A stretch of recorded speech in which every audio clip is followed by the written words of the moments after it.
All right, welcome to the Explainer. We're going to talk about probably the most important but least understood system in your whole house, your HVAC. Yeah, we're talking heating, ventilation, and air conditioning. Our goal here? To take you from that feeling of panic to feeling like you're totally in control. So let's get right into it, because this is the nightmare scenario, right? It's not just some cosmic bad luck. Think about it. When it gets blazing hot, your AC is running pretty much nonstop. That puts a huge amount of pressure on every little part. And if something's already old and worn out, well, that's when it decides to give up. I mean, just think about what your HVAC system goes through. It's in a constant fight with Mother Nature. In places like Pennsylvania, you get these crazy freeze-thaw cycles all winter, and then bam, sticky, humid heat waves in the summer.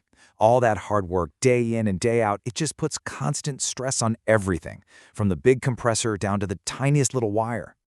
Okay, so how do you get ahead of this? How do you spot trouble before it turns into one of those awful middle-of-the-night emergencies? Well, the thing is, your system is almost always trying to tell you something's wrong. It's giving you hints. You just got to know what to look and listen for. And these are those early warning signs. You can think of them like symptoms. You hear a weird, new clanking noise, or maybe your energy bill just suddenly shoots through the roof. Or how about this one? One room is freezing cold, but another is like a sauna. All of those, that's your HVAC system screaming for help, telling you it's really struggling. Now, this is what's really interesting. For all the complex parts inside these machines, it turns out that just 4 main problems are the culprit for over 60% of all emergency calls in tough climates. Just 4. If you know what these are, you're already way ahead of the game. And this is such a perfect example of a really crucial point for any homeowner. See, a failed capacitor is super common, and honestly, it's a pretty cheap part to fix. But the problem is, the symptom, that humming sound from your outside unit when it won't kick on, looks almost exactly like a completely dead compressor. And that's a catastrophic failure. So an untrained person might make a misdiagnosis that could cost you literally thousands of dollars. And look, we have to be super clear about this. Some of these problems are way more serious than just being uncomfortable or costing you money.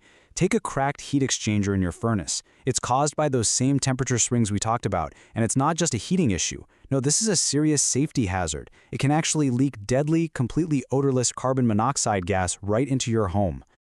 All right, so let's say you do need to call in a professional. What should that experience look like? Knowing what to expect from a trustworthy company is absolutely key to avoiding scams and, getting the job done right the first time. This right here, this is the philosophy you want to hear. A good, honest professional isn't trying to just sell you a brand new, super expensive system. Their main goal should be to find out what's really wrong and then lay out all your options, nice and clear. That way, you get to make the best financial decision for you. And the whole thing should feel really straightforward and transparent. It should follow a clear process, kind of like this. First, a solid diagnosis, then the actual repair work, and it should always end with them testing the system and walking you through everything, showing you exactly what they did. The goal? Absolutely no surprises. Which brings us to probably the biggest question every single homeowner with an older system is going to face eventually: repair or replace? At what point does it stop making sense to keep sinking money into an old machine? Well, the good news is you don't really have to guess. There's a simple little formula that a lot of pros use to help figure this out. It's called the $5,000 rule. It's easy. You just take the age of your system in years and multiply it by the cost of the repair. Okay, let's try it out.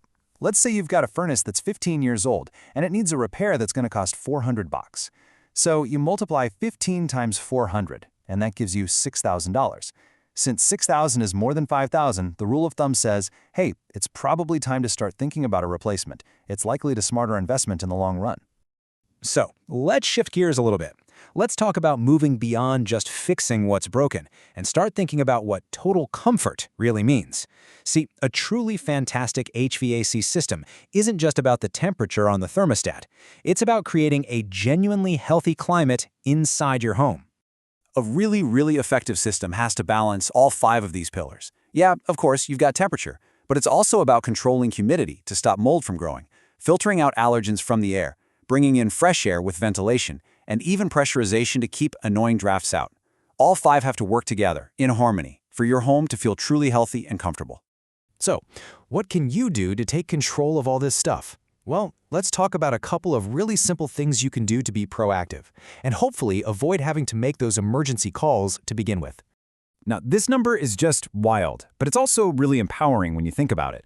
A whopping 80% of those major, expensive, system-killing failures, they're actually preventable. All it takes is regular maintenance. That is a massive opportunity to save money and get some peace of mind.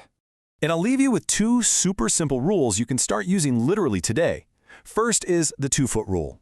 That just means make sure there's at least 2 feet of clear space all around your outdoor unit. Don't let bushes or fences crowd it in, it needs to breathe. And second, the 3-minute rule. If your power goes out, wait at least 3 minutes after it comes back on before you start up the AC again. That little bit of patience protects the compressor from getting fried. So in the end, it all comes down to this one question. Before watching this, maybe your answer would have been, I have no idea.